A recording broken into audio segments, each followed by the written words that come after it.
ओम नमः शिवाय जी दोस्तों, हर हर महादेव। महादेव जी की भूमि नेपाल में आप सभी का हार्दिक स्वागत है। मैं आपका होस्ट और दोस्त सचिन शर्मा आप सबको लेकर आ चुका हूं जी श्री पशुपतिनाथ महादेव जी के दर्शन करवाने के लिए। देख सकते हैं जी इस समय हम मंदिर प्रांगण के एकदम सामने उपस्थित है और महादेव जी के दर्शन प्राप्त करके इस समय हम मंदिर प्रांगण से बाहर आ चुके हैं। दर्शन बहुत ही सुगम रहे और लगभग 15 से 20 मिनट में ही हमें महादेव जी के दर्शन हो चुके हैं। और इस वीडियो में जी हमारे साथ है हमारे बड़े भैया जतिन शर्मा जी। हर हर महादेव। दर्शन कैसे रहे? बहुत आनंदमय दर्शन रहे, बहुत ही अच्छा लगा दर्शन करके। तो बस आप सब भी इस वीडियो में अंत तक जरूर बने रहे। आप सबसे सारी जानकारी साझा की जाएगी कि अगर आप भारत से नेपाल आ रहे हैं जी श्री पशुपतिनाथ जी के दर्शन करने के लिए तो आपको किन किन चीज़ों का ध्यान रखना होगा। सो बस वीडियो में अंत तक बने रहे। वीडियो शुरू करने से पहले वीडियो को लाइक कीजिएगा, चैनल को सब्सक्राइब कीजिएगा और कमेंट सेक्शन में लिखिएगा हर हर महादेव, नमः पार्वती पते, हर हर महादेव।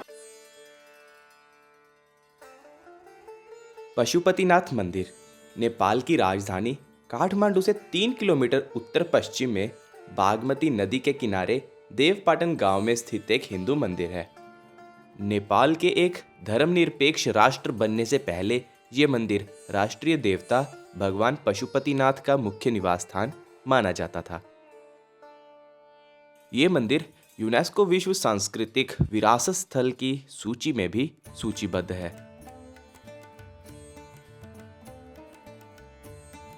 पशुपतिनाथ में आस्था रखने वालों को मंदिर परिसर में प्रवेश करने की अनुमति है और गैर हिंदू आगंतुकों को इसे बाहर से ही बागमती नदी के दूसरे किनारे से देखने की अनुमति है। ये मंदिर नेपाल में भगवान शिव का सबसे पवित्र मंदिर माना जाता है। तो चलिए बढ़ते अपनी वीडियो में आगे। इस बार का हमारा सफर दिल्ली से शुरू हुआ, जहां से हम गोरखधाम एक्सप्रेस पकड़कर रवाना हुए गोरखपुर की तरफ। पशुपतिनाथ जाने के लिए आप सुनोली बॉर्डर जो कि उत्तर प्रदेश में है या फिर रक्सौल बॉर्डर जो कि बिहार में है, इनका चयन कर सकते हैं। सुनोली बॉर्डर पार करने के लिए आपको सबसे पहले गोरखपुर आना होगा। यहाँ से आप बस या फिर शेयर टैक्सी लेकर 3 घंटे में सुनोली बॉर्डर पहुंच सकते हैं, या फिर आप गोरखपुर पहुंचकर नौतनवा तक ट्रेन में भी आ सकते हैं जो सुनोली के सबसे नज़दीकी रेलवे स्टेशन है और यहाँ से आपको सुनोली जाने में लगभग आधा घंटा लग जाएगा। दूसरा विकल्प है रक्सौल बॉर्डर। यहाँ भी आप भारतीय रेल की सहायता से आसानी से पहुँच सकते हैं और यहाँ से भी आप बस या फिर शेयर टैक्सी लेकर बॉर्डर क्रॉस करके नेपाल में आ सकते हैं। हमने गोरखपुर से सुनोली बॉर्डर पार करना उचित समझा क्योंकि दिल्ली से गोरखपुर होकर सुनोली जाने में हमें सबसे कम समय लग रहा था। आप चाहे तो आप दिल्ली से सीधा काठमांडू की फ्लाइट लेकर भी जा सकते हैं, जिसमें आपका एक तरफ का खर्चा 7 से 8 हज़ार का आ सकता है।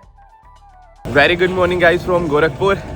दिल्ली से ओवरनाइट जर्नी करके गोरखधाम एक्सप्रेस में इस समय हम गोरखपुर में आ पहुंचे हैं और फिलहाल के लिए बढ़ेंगे महाराणा प्रताप मोड़ की तरफ, जहां से हमें सनोली बॉर्डर के लिए बसेस मिलेंगी। 8 नंबर प्लेटफॉर्म पे लगी आके गोरखधाम एक्सप्रेस और शेड्यूल टाइम से लगभग 2 घंटे का डिले चल रहा है।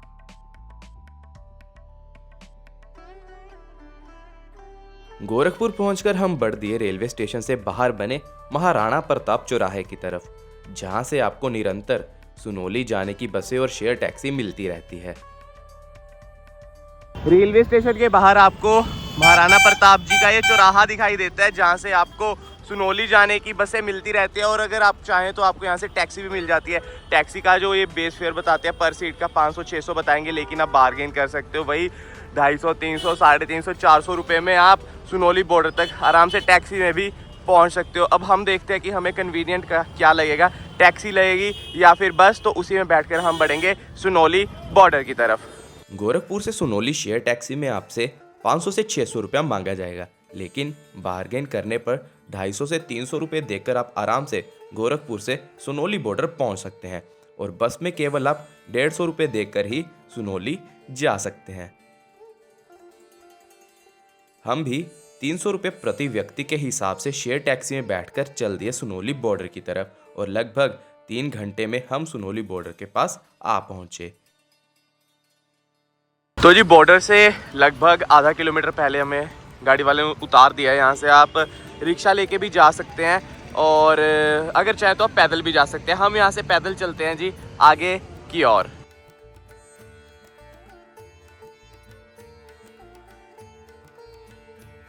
So guys, finally we have entered Nepal with our बड़े भैया। How's the experience? अच्छा है अभी तक अच्छा है और आगे का भी अच्छा ही रहे, यही आशा रहेगी। और अब सबसे पहले अपना जो फर्स्ट काम है कि सबसे पहले हमने करेंसी एक्सचेंज करवाना है एंड आफ्टर दैट हमने लेना है नेपाली सिम कार्ड और फिर बस लेके बढ़ते हैं जी काठमांडू की तरफ। सुनोली पहुंचकर सबसे पहले हमने करेंसी एक्सचेंज करवाई। इंडियन करेंसी में 15,000 रुपए देकर नेपाली करेंसी में 24,000 रुपए मिले। फिलहाल के लिए हम बॉर्डर के पास ही है और सिम कार्ड लेने के लिए आए थे। एक छोटा सा लड़का मिला है जो कि हमारा नेपाली में स्वागत करना चाहता है। तपाईहरु नेपालमा आएर घुम्न आप तपाईहरुलाई हार्दिक स्वागत गर्दछु। चलो जी, इसी बात पे आप सबका भी हो गया है जी नेपाल में स्वागत। एक ये बस लगी मिली है अभी, टाइम ट्रैवल वालों की ये बस है और बस काफ़ी अच्छी है। जैसे 1200 रुपये हर एक बस में ही आपको 1200 रुपये चार्ज बोला जा रहा है, लेकिन अगर देखा जाए तो सीट्स के हिसाब से सीट कंफर्ट भी इसमें आपका बढ़िया रहने वाला है। तो मैं सोच रहा हूँ कि इसी बस में चला जाए, लेकिन बस प्रॉब्लम ये है कि ये बस चलेगी शाम को 7 बजे। एक चीज़ का विशेष ध्यान रखें, सुनोली बॉर्डर से आपको सुबह और दोपहर में काठमांडू जाने की बस नहीं मिलेगी। ज़्यादातर बसें शाम के 5 बजे से लेकर 8 बजे तक ही चलती हैं। आप कोशिश कीजिए कि आप सुनोली दोपहर तक आ पहुँचे और यहाँ पर आप बस बुक करके सिम लेकर और करेंसी एक्सचेंज करवा के अपने बस के रवाना होने का इंतज़ार करें। और सिम हमें 1 हफ्ते की वैलिडिटी वाली 500 नेपाली रुपए में मिली। आप NTC या फिर एनसेल इन दोनों में से किसी भी सिम का चयन कर सकते हैं। ऑर्डिनरी और डीलक्स बस दोनों का किराया आपको सेम बताया जाएगा, लेकिन आप 1200 रुपये देकर डीलक्स बस का ही चयन करें। बस की हमने टिकट ले ली है, ये देख सकते हो बैक साइड में त्रिदेव की बस लगी हुई है जिसमें हम बैठ के जाएंगे काठमांडू। कैसा लग रहा है जी नेपाल में आकर? अच्छा लग रहा है काफ़ी। अभी तक तो मतलब थोड़ा लेट चल रही है शेड्यूल से, but I think cover up कर लेंगे। शेड्यूल से लेट हमें ऐसा लगा था कि दिन में भी बसेस चलती होगी काठमांडू के लिए, लेकिन बेसिकली जो बसेस है ना सुनोली बॉर्डर से काठमांडू के लिए दोपहर और इवनिंग में ज़्यादा चलती है। और जो लास्ट बस का टाइम है मेरे को सुनने में है वो 8 बजे का। 8 बजे के बाद शाम के आपको काठमांडू जाने के कोई बस नहीं मिलेगी। हर हर महादेव। अब थोड़ा सा खाना पीना करेंगे और उसके बाद बस में बैठ जाएंगे और करेंगे अपना सफ़र शुरू काठमांडू की तरफ।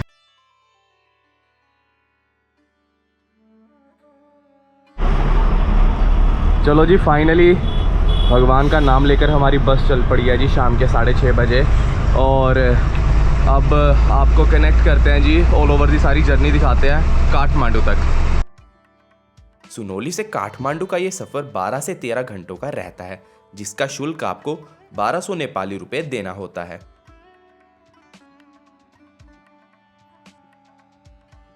रात में हमारी गाड़ी 2 बार रुकी।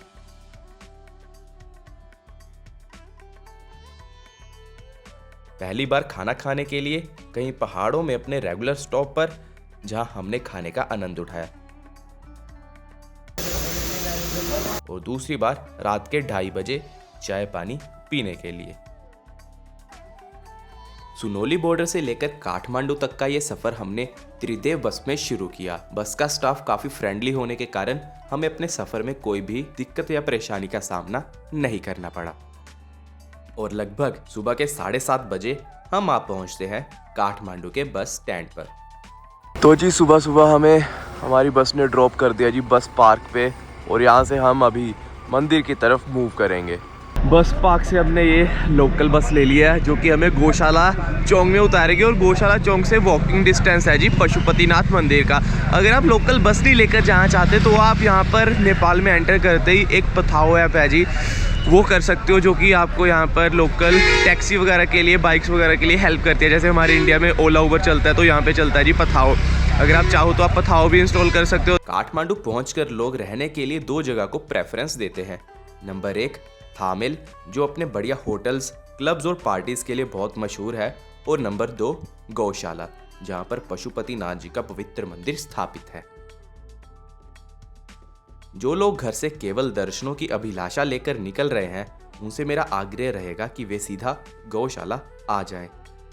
काठमांडू बस पार्क से थामेल या गौशाला जाना बहुत आसान है। आप लोकल बसों में सवार होकर थामेल और गौशाला पहुंच सकते हैं। बस पार्क से गौशाला चौक तक जाने का एक व्यक्ति का 25 से 30 नेपाली रुपए शुल्क लगता है। हम भी केवल पशुपतिनाथ जी के दर्शनों की अभिलाषा लेकर काठमांडू पहुंचे थे तो हमने गौशाला की तरफ जाना उचित समझा। गौशाला चौक पर आपको 1500 से 2500 नेपाली रुपए में अच्छे से अच्छा होटल आराम से मिल जाएगा और आप यहां से मंदिर तक पैदल चलकर 5 मिनट में पहुंच सकते हैं। और अगर आप चाहें तो आप यहां पर धर्मशाला में भी रुक सकते हैं। गौशाला चौक के बीचों बीच बनी है ये धर्मशाला, जहां अटैच बाथरूम के साथ आपको 800 नेपाली रुपए में कमरा मिल जाएगा। हमने भी यहीं ठहरना उचित समझा। जल्दी से जल्दी हम भी नहाए धोए और बढ़ दिए मंदिर प्रांगण की तरफ। वेरी गुड मॉर्निंग गाइस, सुप्रभात फ्रॉम काठमांडू। आपको बता देना चाहता हूँ कि मॉर्निंग में हम काठमांडू में यहाँ पहुँचे थे और सबसे पहले रूम वगैरह लेकर फ्रेशन अप हुए, नहा धो लिया है और अब तैयार होकर बढ़ रहे हैं जी मंदिर प्रांगण की तरफ। काठमांडू में जब आप आते हो तो 2 जगह आपके लिए सूटेबल रहती है स्टे करने के लिए। पहली तो होती है जी थामेल, जो सबसे पोश एरिया समझ लो माना जाता है यहाँ का, और सेकंड ऑप्शन रहती है जी आपके पास गौशाला। गौशाला इसलिए प्रेफर कर रहा हूँ क्योंकि जो पशुपतिनाथ जी का मंदिर है वो गौशाला एरिया में ही है और हमने जो स्टे लिया हमने भी गौशाला एरिया में ही लिया है। मंदिर पहुंचने से पहले आपको बहुत बड़ी मार्केट देखने को मिलती है, जहां से आप प्रसाद, फूल इत्यादि लेकर मंदिर प्रांगण में अर्पित करने के लिए ले सकते हैं। और मंदिर की तरफ बढ़ते समय आप निशुल्क जूता व चप्पल स्टैंड पर अपने जूते चप्पल सबमिट करवा के मंदिर की ओर प्रस्थान करें।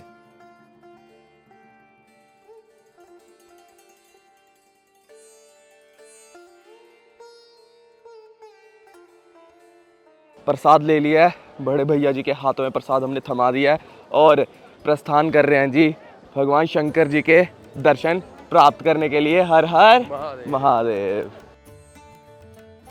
ऐसा है कि जहाँ से आप प्रसाद ले रहे हो वहाँ पे भी अपने शूज़ वगैरह रिमूव कर सकते हो। अदरवाइज यहाँ पर जो सरकारी लॉकर्स वगैरह है वो भी बने हुए हैं, आप अपने जूते जो है शू स्टैंड पर सबमिट करवा सकते हो, वो भी फ्री ऑफ कॉस्ट। हमने अपने शू रख दिए जहाँ से हमने प्रसाद लिया था और मंदिर की तरफ प्रस्थान करते जा रहे हैं। देखिए जी मंदिर के एंट्रेंस पर ही शंकर जी के दर्शन हो गए हैं और इधर से होकर हम बढ़ेंगे मंदिर की तरफ। एक चीज़ नोटिसेबल है कि निःशुल्क आपको व्हीलचेयर की सेवा मिल जाती है। जो भी चल नहीं सकते या फिर ओल्ड एज होते हैं उनके लिए ये बहुत ही अच्छी सुविधा है जी मंदिर के अंदर। हर हर महादेव महादेव। मंदिर प्रांगण का जो प्रथम द्वार है वो दिखलाई देता हुआ हर हर महादेव। इसी बात पे कमेंट सेक्शन में भी हर हर महादेव ज़रूर लिखेगा। मंदिर के बाहर तो बहुत ही ज़्यादा संख्या प्रतीत हो रही है जी श्रद्धालुओं की।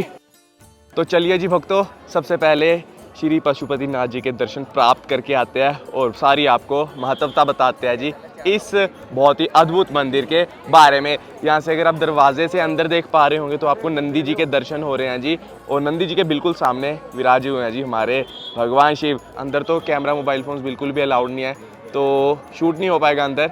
बाकी अब आपको महात्म्य बताते हैं जी इस मंदिर के बारे में। किंवदंतियों के अनुसार इस मंदिर का निर्माण सोमदेव राजवंश के पशुरपेक्ष ने 3री सदी ईसा पूर्व में कराया था। मूल मंदिर को मुगलों द्वारा कई बार नष्ट किया गया और इसे वर्तमान स्वरूप नरेश भूपतेंद्रमल ने 1697 में प्रदान किया। भगवान शिव एक बार वाराणसी के अन्य देवताओं को छोड़कर बागमती नदी के किनारे स्थित मृगस्थली चले गए, जो बागमती नदी के दूसरे किनारे पर जंगल में है। भगवान शिव वहां पर चिंकारे का रूप धारण कर निद्रा में चले गए। जब देवताओं ने उन्हें खोजा और उन्हें वाराणसी वापस लाने का प्रयास किया तो उन्होंने नदी के दूसरे किनारे पर छलांग लगा दी। इस दौरान उनका सींग 4 टुकड़ों में टूट गया और इसी के बाद भगवान पशुपतिनाथ चतुर्मुख लिंग के रूप में प्रकट हुए। मंदिर में स्थापित शिवलिंग 4 मुखों वाला है, जिसे चतुर्मुखी शिवलिंग कहा जाता है। ये शिव के 4 अलग अलग स्वरूपों को दर्शाता है। पशुपतिनाथ मंदिर में केवल हिंदू धर्म के अनुयायियों को प्रवेश करने की अनुमति है। अन्य धर्मों के लोग मंदिर परिसर के बाहर से ही दर्शन कर सकते हैं। भगवान पशुपतिनाथ जी का ये मंदिर पगोड़ा शैली में बना है, जिसकी छत लकड़ी से निर्मित है और सोने से मढ़ी गई है। मंदिर के दरवाजे चांदी से सजाए गए हैं। मंदिर के पास बागमती नदी के घाटों पर अंतिम संस्कार किए जाते हैं। ऐसा माना जाता है कि यहाँ मृत्यु के बाद आत्मा को मोक्ष प्राप्त होती है। 1989 में यूनेस्को ने इसे विश्व धरोहर स्थल घोषित किया। ये न केवल धार्मिक बल्कि सांस्कृतिक महत्व का भी स्थान है। ऐसा माना जाता है कि पशुपतिनाथ मंदिर भारत के 12 ज्योतिर्लिंगों का प्रतिनिधित्व करता है। इसे शिव के सभी स्वरूपों का मिलन स्थल माना जाता है। मंदिर में आप मोबाइल फ़ोन लेकर जा सकते हैं, लेकिन फ़ोटो या वीडियो लेना सख्त मना है। अगर आपको फ़ोटो या वीडियो बनाते पकड़ लिया जाता है तो आपको भारी जुर्माना देना पड़ सकता है। मंदिर के गर्भगृह के आसपास कुल 4 द्वार हैं। दोपहर 12 बजे ये चारों द्वार खोल दिए जाते हैं ताकि श्रद्धालु शिवलिंग में बने भगवान पशुपतिनाथ जी के चारों मुख के दर्शन प्राप्त कर पाएं। पशुपतिनाथ जी के दर्शनों के पश्चात आप मंदिर में बने अन्य छोटे बड़े मंदिरों में दर्शन कर सकते हैं। मंदिर के बाईं तरफ आपको भगवान वासुकीनाग जी का दर्शन मिलेगा और मंदिर की दाईं तरफ आपको भैरवनाथ जी का दर्शन मिलेगा। भगवान शिव के बाद इनका दर्शन करना भी अनिवार्य माना गया है।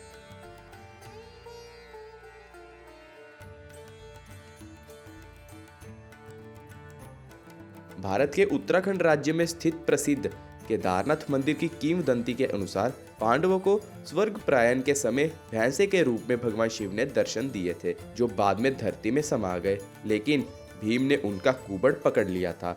ऐसे में उस स्थान पर स्थापित उनका स्वरूप केदारनाथ कहलाया तथा जहां पर धरती से बाहर उनका मुख प्रकट हुआ वे पशुपतिनाथ कहलाया।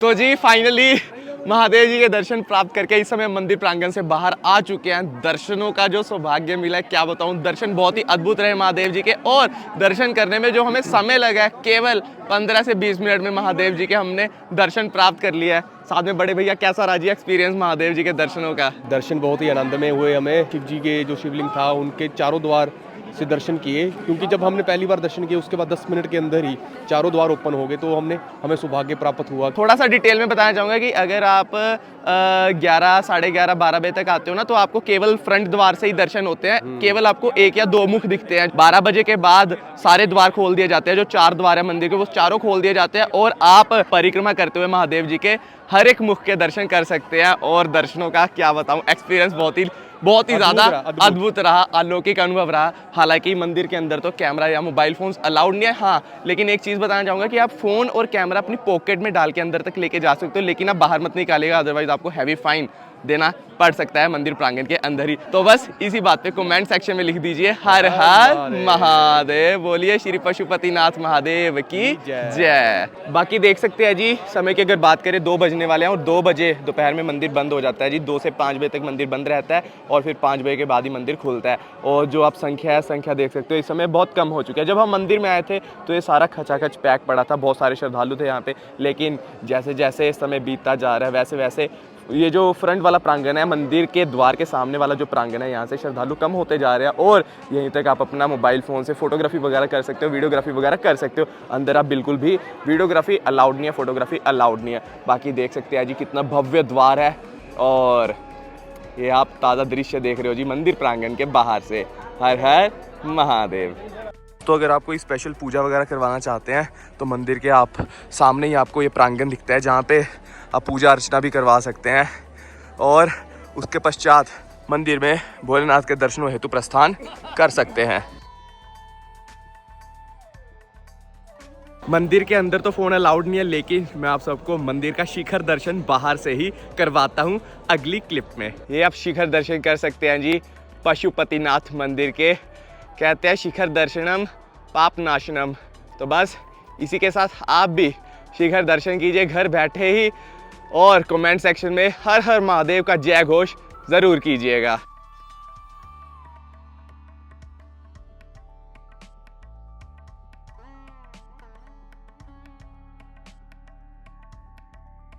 इस बार का जो हमारा सफ़र शुरू हुआ था वो जलंधर से शुरू हुआ था और आज तीसरा दिन है। तीसरे दिन जाके हम काठमांडू पहुंचकर हमने बाबा के दर्शन प्राप्त किए हैं।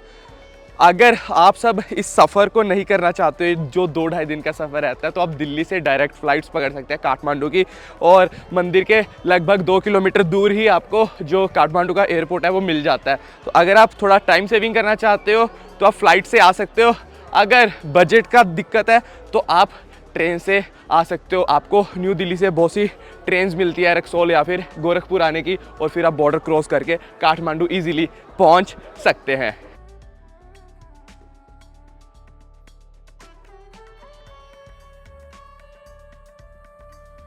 मंदिर में दर्शनों के बाद अब समय है शक्तिपीठ दर्शन का। माँ के 51 शक्तिपीठों में से एक शक्तिपीठ काठमांडू में विद्यमान है, जिसका नाम है गुहेश्वरी शक्तिपीठ। पशुपतिनाथ मंदिर से लगभग 1.5 किलोमीटर दूरी पर स्थित है माँ का ये मंदिर, जो कि अति प्राचीन है। आप यहाँ तक चाहे तो पैदल भी आ सकते हैं, या फिर आप यहाँ तक आने के लिए टैक्सी भी कर सकते हैं। पशुपतिनाथ मंदिर में दर्शनों के पश्चात हमने यहाँ पैदल जाने का निर्णय किया, और लगभग 15 से 20 मिनट में हम गुहेश्वरी मंदिर तक आ पहुंचे। माँ का यह मंदिर बागमती नदी के किनारे स्थित है। यहाँ माता सती के शरीर का पिछला भाग गिरा था, इस कारण इसे 51 शक्तिपीठों में गिना जाता है। यहाँ की शक्ति है महाशिरा एवं भैरव है कपाली। ये विशेष रूप से तांत्रिक उपासकों के लिए एक महत्वपूर्ण तीर्थ स्थल माना जाता है। मंदिर का गर्भगृह सोने व चांदी से बना हुआ है, और मंदिर के गर्भगृह में तस्वीरें लेना वर्जित है।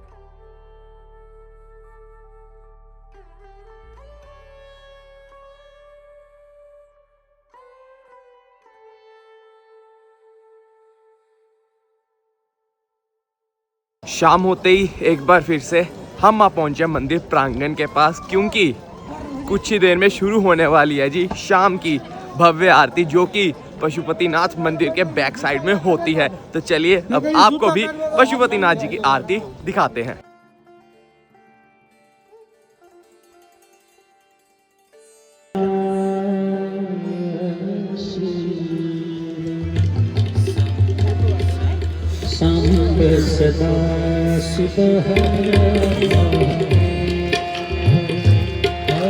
तो जी देख सकते हो दोस्तों, आरती शुरू हो चुकी है और भजन चल रहे हैं जी भगवान भोलेनाथ के। शाम सदाशिव। हर शाम 6:15 बजे पशुपतिनाथ मंदिर के पीछे और बागमती नदी के किनारे होती है शाम की आरती। आप यहाँ पर अगर सबसे आगे बैठना चाहें तो आप 5 बजे के तकरीबन यहाँ पर आ पहुँचिए, और बैठने के लिए आपको सबसे आगे जगह मिल जाएगी। आरती कुल 40 मिनट तक चलती है, और यहाँ पर सारे भजन और पूरी आरती लाइव गाई जाती है, जो कि यहाँ का आकर्षण का केंद्र बनता है।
तो जी दोस्तों फाइनली आरती देख लिया जी बाबा श्री पशुपतिनाथ जी की।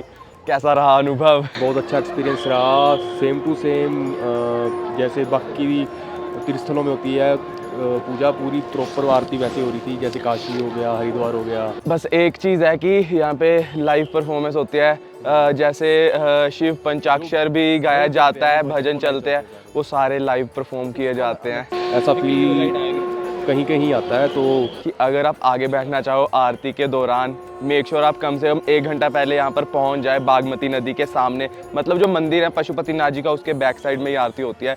1 घंटा पहले आके आप अपना स्लॉट बुक कर लीजिए, फ्री ऑफ कॉस्ट बैठ सकते हो। अदरवाइज़ अगर आप आरती करवाना चाहें तो 1500 नेपाली रुपये लगते हैं, आप आरती भी अपने नाम की करवा सकते हो जी यहाँ पर। बाकी अद्भुत रहा जी हमारा एक्सपीरियंस। अब आप भी कब आ रहे हैं पशुपतिनाथ जी के दर्शन करने, ये कमेंट बॉक्स में ज़रूर बताइएगा। हर हर महादेव।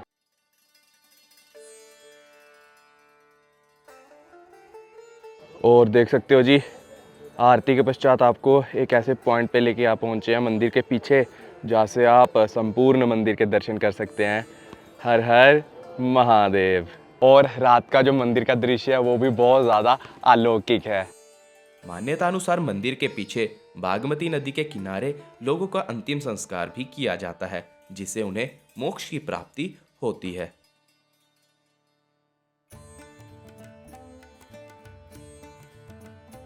आरती के पश्चात अनवांटेड दस्तक दे दिया जी बारिश ने। बहुत तेज़ बारिश लगी हुई थी, फिलहाल के लिए रुकी है। So that's why we are moving towards अपने रूम की तरफ।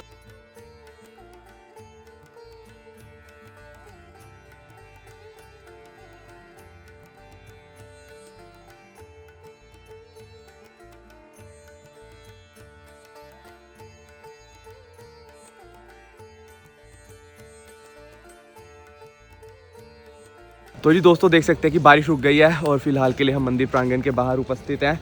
और we bought a few rudraksha for friends and family. भाई बंधुओं को दिए जाएंगे रुद्राक्ष और दोस्तों को दिए जाएंगे। बाकी ना मंदिर के बाहर ही मार्केट लगती है, आपको रुद्राक्ष की बहुत सारी वैरायटी यहाँ पर देखने को मिलती है। 1 मुखी से लेकर 14 मुखी आपको बहुत से रुद्राक्ष देखने को मिलेंगे। लेकिन नेपाल में हो तो रुद्राक्ष का जो प्राइस है वो बहुत ही ज़्यादा नॉमिनल रहता है।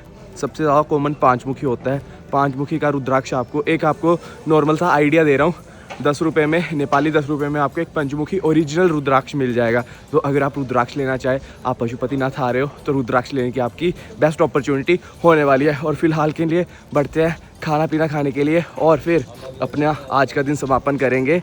और कल फिर से आपको ले आएंगे एक बार मंदिर प्रांगण की तरफ। हर हर महादेव। और हमें सब्सक्राइबर मिला है हमारा यहाँ पे। And we have met a subscriber of ours. Hello, क्या नाम है आपका? अंकित।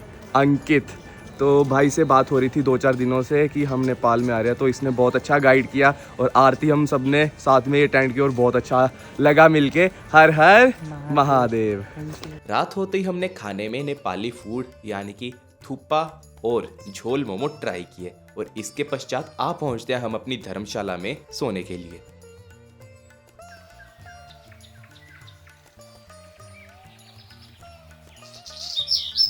Once again a very good morning, सुप्रभात फ्रॉम काठमांडू। सुबह हो गई है और हम दर्शन करने के लिए पहुंच रहे हैं जी श्री पशुपतिनाथ जी के। एक बार फिर से जस्ट जल्दी से अपने शूज़ जमा करवाते हैं, डिपॉजिट करवाते हैं और बढ़ते हैं मंदिर प्रांगण की तरफ। आज हमारा दूसरा दिन है जी पशुपतिनाथ में। आज हम मॉर्निंग में दर्शन करने आए हैं। सुबह के 6:50 हो चुके हैं और मंदिर में जाते जाते हमें 7 बज जाएंगे। देखते हैं मॉर्निंग में कितनी देर में हमें दर्शन होते हैं। और सामने एक बार फिर से आपको पशुपतिनाथ जी का मेन द्वार दिखाई दे रहा होगा।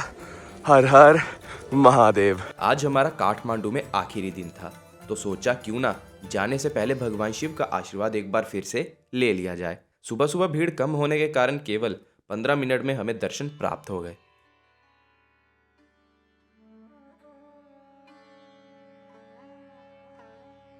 वैसे तो मंदिर परिसर में केवल हिंदू अलाउड हैं, तो मंदिर में दर्शन करने भी केवल हिंदू ही जा सकते हैं। फिर भी जो फॉरेनर्स आते हैं उनको 1000 की टिकट लगती है। नेपाली 1000, आप 1000 देकर पूरे दिन की टिकट ले सकते हो, लेकिन आप मंदिर के अंदर नहीं जा सकते। बाहर का जितना भी प्रेमिसेस है, बाहर आप रोम मतलब बाहर आप जितना भी है घूम फिर सकते हो, थोड़ा बहुत बाहर से कैप्चर कर सकते हो मंदिर की जो भी ब्यूटी है, लेकिन मंदिर के अंदर नॉन हिंदू पर्सन्स अलाउड नहीं है। अगर आपके पास थोड़ा और समय बचे तो आप यहाँ स्थित स्वयंभूनाथ मंदिर और बौद्ध स्तूपा देखने जरूर जाएं। हमने गौशाला चौक से बस ली और बढ़ दिए हम भी स्वयंभूनाथ मंदिर की तरफ। गौशाला चौक से स्वयंभूनाथ मंदिर जाने के लिए आपको लगभग आधा घंटा लगेगा। अगर आप बस से जाओगे तो आपको बाहर सड़क पर उतार दिया जाएगा, जहां से आप 1 किलोमीटर चलकर मंदिर तक पहुंच सकते हैं। और अगर आप टैक्सी में जा रहे हैं तो आपको मंदिर की मेन पार्किंग तक ले जाया जाता है। भाई साहब, मंदिर से बस पकड़कर हम आ पहुंचे हैं स्वयंभूनाथ जी के बहुत ही प्रसिद्ध मंदिर में। तो चलिए अब बढ़ते हैं दर्शनों हेतु। तो जी स्वयंभूनाथ मंदिर के एंट्रेंस पे आ पहुंचे हैं और यहाँ पे टिकट लेना पड़ता है टिकट काउंटर से। तो हमें तो टिकट 50 रुपीज़ नेपाली में मिला है और जो फॉरेनर्स हैं उनको टिकट 200 रुपीज़ है नेपाली। तो this is the ticket check होगी and we will proceed towards temple premises. Thank you. विश्व धरोहर में सम्मिलित स्वयंभूनाथ मंदिर विश्व के सबसे भव्य बौद्ध स्थलों में से एक है। इसका संबंध काठमांडू घाटी के निर्माण से जोड़ा जाता है। काठमांडू से 3 किलोमीटर पश्चिम में घाटी से 77 मीटर की ऊंचाई पर स्थित है स्वयंभूनाथ। इसके चारों ओर बनी आंखों के बारे में माना जाता है कि ये आंखें गौतम बुद्ध की है, जो कि चारों दिशाओं में देख रही हैं।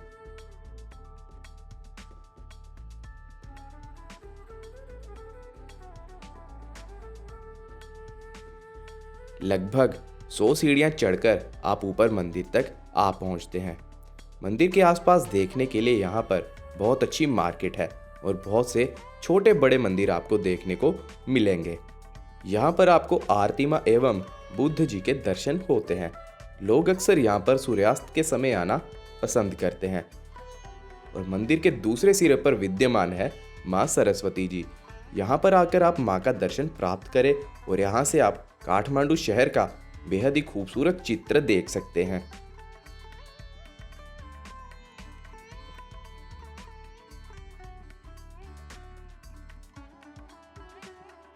ये जो पूरा मंदिर परिसर है स्वयंभूनाथ जी का, बहुत ही बड़ा मंदिर परिसर है। अंदर आपको माता रानी के दर्शन होते हैं, आरती माँ विद्यमान है और साथ ही साथ यहाँ पर आपको बौद्ध जी के यानी कि बुद्धा जी के दर्शन भी होते हैं। बाकी मंदिर की जो कलाकृति है वो तो बहुत ही ज़्यादा अद्भुत बनाई गई है।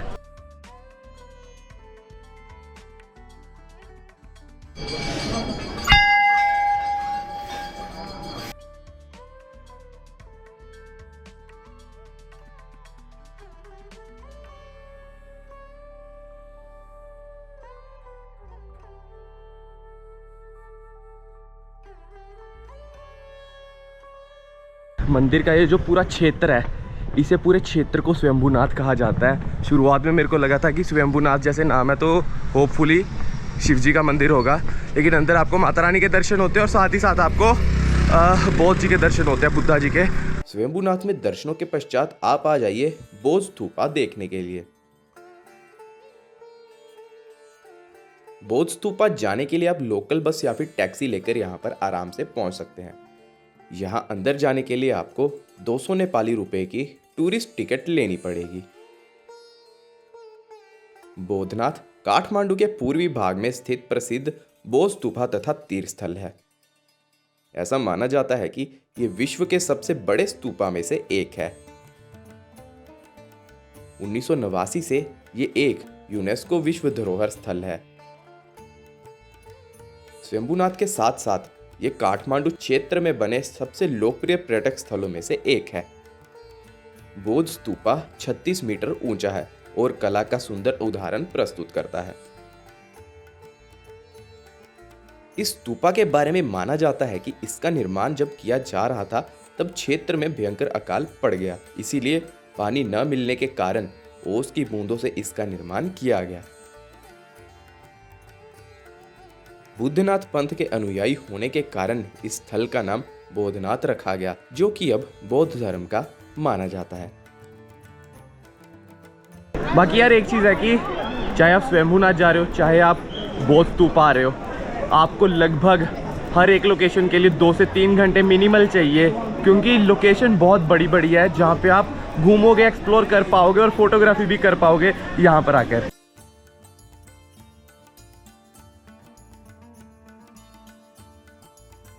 और इसी के साथ हमारा काठमांडू का सफर खत्म होता है। तो जी दोस्तों देख सकते हैं फाइनली इस समय हम आ पहुंचे बस पार्क में और यहाँ से बस लेकर निकलेंगे हम आगे अपनी नेक्स्ट डेस्टिनेशन की तरफ। और इसी के साथ इसी क्लिप के साथ इस वीडियो पे भी हम लगाते हैं जी पूर्ण विराम, क्योंकि ये पशुपतिनाथ जी की जो भी वीडियो थी, जितनी भी डिटेल थी, हम आपको ऑलरेडी दे चुके हैं। आशा करता हूँ आप सबको वीडियो अच्छी लगी होगी और सारी जानकारी आप सभी को समझ आई होगी श्री पशुपतिनाथ जी के बारे में। अगर आपके मन में कोई भी क्वेरी होगी, आप कमेंट बॉक्स में अपना कमेंट ज़रूर ड्रॉप कीजिएगा। आप सबकी सारी क्वेरीज क्लियर कर दी जाएंगी जी पशुपतिनाथ के बारे में। आपका एक्सपीरियंस कैसा रहा जी नेपाल में आकर पशुपतिनाथ जी के दर्शन करने का? बहुत ही अच्छा एक्सपीरियंस था, अद्भुत दृश्य था मंदिर के अंदर का। तो जो आर्किटेक्चर है मंदिर के अंदर का वो भी बहुत ही मतलब यूनिक है। वो ना इंडिया में वैसे जो शिव जी के मंदिर हैं वैसा आर्किटेक्चर में भी रेयरली देखने को ही मिलेगा। तो बहुत अच्छा लगा, मतलब फर्स्ट टाइम था नेपाल में और पशुपतिनाथ जी के दर्शन कर लिए। सब्सक्राइबर्स के लिए या व्यूवर्स के लिए कोई एक दो पॉइंट जो इनको मेजरली ध्यान रखने चाहिए? मेनली तो टिकट्स का देखना पड़ेगा। जैसे एक बस राइड्स आप ले रहे हो ना, हाँ, तो ये- अगर आप मतलब आउट ऑफ नेपाल आ रहे हो, मतलब किसी और कंट्री के नागरिक हो, तो आपको मतलब ना पूछना पड़ेगा सबसे, थोड़ा कि पूछताछ करके टिकट लीजिए, क्योंकि थोड़ा बहुत आपको वो चिपकाने की डबल कोशिश कर की देते हैं जाएगी। प्राइसेस। मतलब एक बार हमारे साथ जब हम नेपाल में उतरे थे, हमारे साथ हुआ कि जितना फेयर था टिकट का उसका डबल उसने ले लिया था। पर जब तक हमें समझ लगी तब तक बहुत देर हो चुकी थी, हम बस से उतर चुके थे। तो बस इसका ध्यान रखिएगा, जो भी आप चीज़ ले रहे हो, जो भी आप टिकट्स वगैरह ले रहे हो, उसका रेट्स कंफर्म कीजिए 2-4 लोगों से, ऐसा 2-4 नहीं कि- काउंटर से। हाँ, ऐसा नहीं कि एक जगह पूछा और वहीं से टिकट ले आपने टिकट ले ली, या कोई भी आइटम आप जो खरीद रहे हो वो ले ली। तो वो उनको पता लग जाता है कि बाहर का कौन सा है और अंदर का कौन सा, वो लैंग्वेज देख के। तो आप एक दो जगह पूछताछ करो, फिर आपको जहाँ सूटेबल प्राइस लगता है उसके बेसिस पे आप खरीद सकते हो। बाकी वीडियो अच्छी लगी हो तो लाइक कीजिएगा, मेहनत बहुत लगी है, लाइक कर दीजिएगा। चैनल को सब्सक्राइब कीजिएगा, कमेंट सेक्शन में लिखिएगा हर हर महादेव, श्री पशुपतिनाथ महादेव की जय। जय। मिलते हैं आपसे बहुत ही जल्दी एक और नई वीडियो में। तब तक के लिए जय हिंद, जय भारत, जय श्री पशुपतिनाथ महादेव।